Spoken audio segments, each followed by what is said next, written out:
आपण मैंने केबे गैस उपरे तेल को पकई कि पकई ना ना पकईवा पर आपण मान गैस मसे जगह 2 मास जीव। Hi friends, welcome back my YouTube channel. सब दिन पर मैं नुआ नुआ टिप्स आनी। तो फर्स्ट टिप्स चलन देख ना। फर्स्ट टिप्स अच्छे एमती कि बेडसीट नहीं जिते आम बेड्रे बेडसीट को पकई था ना, बेडसीट माने एक्स्ट्रा बेडसीटा जो थाए से आमको गदी खोसवाई पड़ता है। जोटा देखते खट मानक गदीटा एमती फिक्स हो पूरा रही ना, जिते आम खाते जो बेडसीटा को भर्ती करने चाहूँ तो आम हाथ काटे आ ठीक से भर्ती हो पारे नहीं। तो देखो मुझे देखा गदी सहित खटटा पूरा सेट हो रही। तो बेडसीटा को आम जो हाथ में आम सेट कर रखिपारानी। तो मुझे गोटे इजी प्रोसेस देखा जोटा कि आपण मैंने इजिली बेडसीट को गदी रखिपारे। तो चलते देखी ना तार स्टेपटा कौन अच्छी।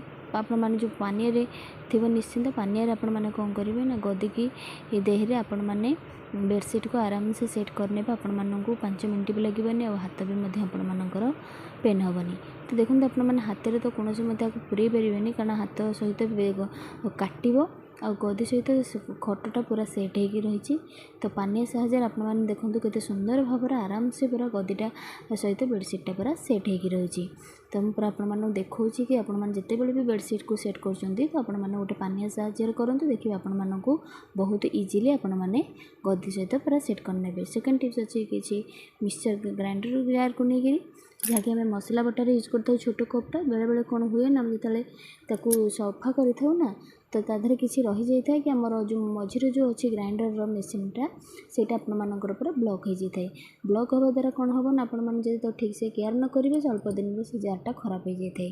तो आपण मैंने टे फ्री करने टिके नाकू नड़िया तेल हो सोरिष तेल हो आपण मैंने जो तेल आवश्यक माने व्यवहार करते से तेल को 2-3 ड्रप आपण मानक देवाक पड़ो, बेसी देवाक पड़ोनी। तो आपण मैंने एमती आग पछक मुविंग करेंगे जहाँफल कि तेलटा आपण मानकर पूरा जार सब पार्ट को जापर।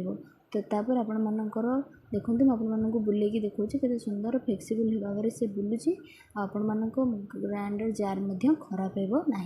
आपण मैंने यही टिप्स सब करेंगे कारण ग्राइंडरटा आपण मानक किचन तो सब आवश्यक पड़ी था। मसला बटा तो समस्त आवश्यक पड़े। तो मसला बटा जार आपण मैंने यही टिप्स अप्लाई करते देखिए आपण मानकर जार खराब होनी। नेक्स्ट टिप्स अच्छी डीएसएल ग्रेक जोटा कि आपण मैंने घरे निहाती भाव में व्यवहार प्रत्येक दिन करती। तो ये वर्षा दिन जेहेतु आसला आपण मैंने जब डीएसएल को ठीक से न रखिए ताल आपण डीएसएल फंगस आसी था। तो जहाँफल कि हाल पाई जाए आपण मैंने जिते भी डीएसएल को यूज करते ना डीएसएल गुड़ाक अजथार आमर नष्ट होता है। तो आपको सुंदर टिप्स देवी जो फल कि आपण डीएसएल को जमार भी मॉइस्चर आसबनी, जदि मॉइस्चर आसो से ऑब्जर्व करने। तो ये वीडियो आपने जब यूजफुल लगे निहाती भाव में लाइक शेयर कमेंट करने जमार भूलनी। से डीएसएल भितर आपने खंडे चक को नहीं जाए।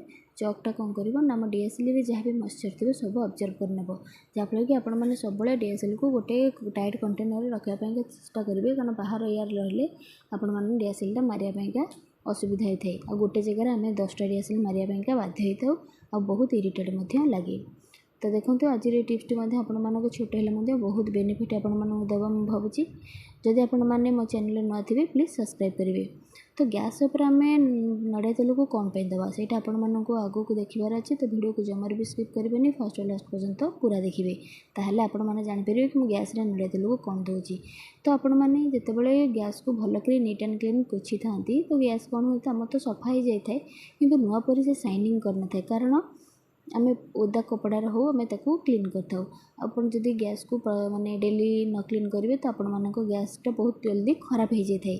तो देखो आपण मैंने जितेबाला क्लीन कर सारी तो आपण मैंने कौन करेंगे ना टे नड़िया तेलर 2-4 ड्रप आपण मैंने नहीं जाए नहीं आपण मैंने गोटे भल कपड़े चारिआडे स्प्रेड करने। तो जिते आप गैस सब चूल्हा को सफा करूँ सी आपण मानक नुआ पर जमार भी देखानी। आपण मैंने टिके नड़िया तेल नहीं पकईकि जब सफा करेंगे देखिए आपण मानक गैसटा पूरा नुआ पर चकचक कर भल साइनिंग कर आपण मानक गैस रे जमार भी रस्ट लगे ना। यही टिप्सटा आपण मैंने जितेबाला राति काम सारिकी गैस को पोछुंट तो यही टिप्सटा आप करूँ कारण राति आपण मानकर गैसटी राति रेस्ट अवशिष्ट कम कर गैस रे। तो नड़िया तेल पकड़ा द्वारा गैस चूल्हाटी आमर पूरा नुआ परी साइनिंग करते।